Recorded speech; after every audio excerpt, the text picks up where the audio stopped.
She played softball and my dad played baseball and he did slow pitch softball too. So like I just grew up around it like a lot. It was just kind of something we always did.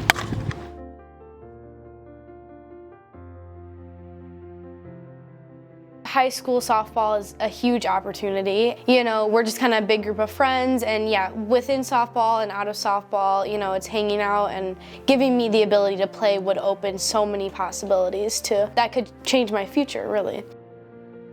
So Macy went to the community Christian school, a private school in Baraboo. She started off, went to a private school called St. John's for 3 years, and then she went to public school for a year. Then she was homeschooled for a few years, and then she went to CCS for 8th, 9th, and 10th grade. Our youngest daughter got sick. We realized I needed to take a step back and quit my job so that I could care for Avi. That is when we realized that we just can't afford to send Macy to CCS. Transferring schools was definitely scary, especially as a junior. We did what we could to keep her at CCS because we didn't qualify for financial aid. We realized and decided that we just can't afford this tuition.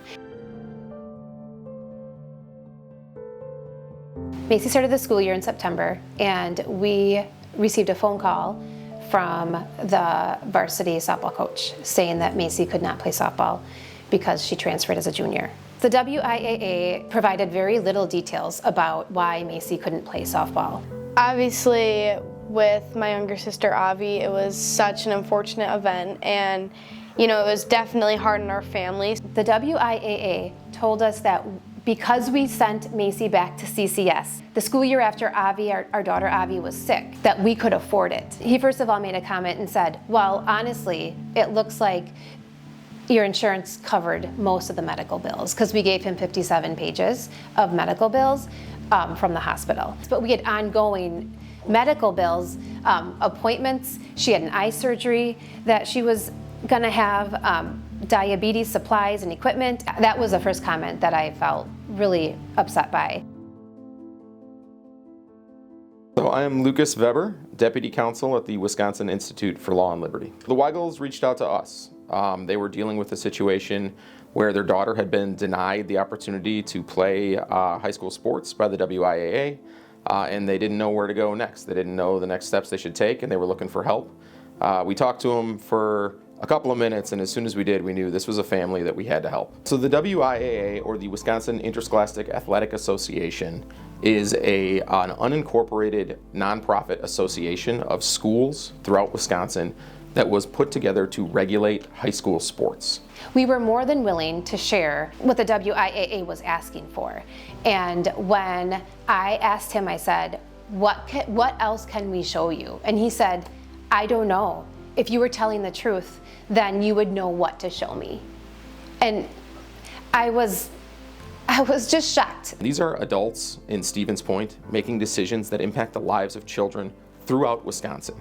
And it's not just their lives right now, but it's their futures. They need to be subject to public control, they need more oversight, and they shouldn't be allowed to do this to any other Wisconsin family. That's genuinely all I wanted to do, is just, you know, extend my season and play with the girls that I love and just have a great time playing softball. And so taking that away from me for, you know, a little rule that does not apply to me was just so hard, because I just wanted to play. An 11th grader in Baraboo is free to play high school sports tonight after her family settled its lawsuit with the Wisconsin Interscholastic Athletic Association.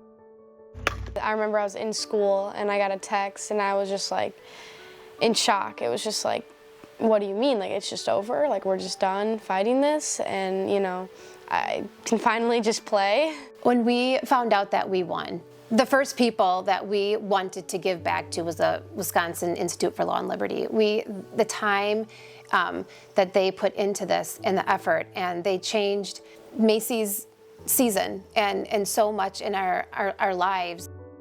I think sometimes adults don't really understand how huge sports is to, you know, a young person. I mean, yes, we were supposed to put, you know, school before sports, but a lot of times in the student mind, it's like, you know, sports is a lot of your life and a lot of the school year. So many families are being wronged, and some kids aren't having the opportunity to play a sport and do something they love because of silly reasons, and it felt like they weren't following their own rules. They had these bylaws and these rules that they weren't even following. So it really felt like it was a fight, not just for Macy, but we felt like as much as we wanted to quit at times, we were fighting for all of them. This isn't just about Macy Weigel. Macy Weigel is the first domino to fall here. There are certainly many more to come because change is needed and change is coming.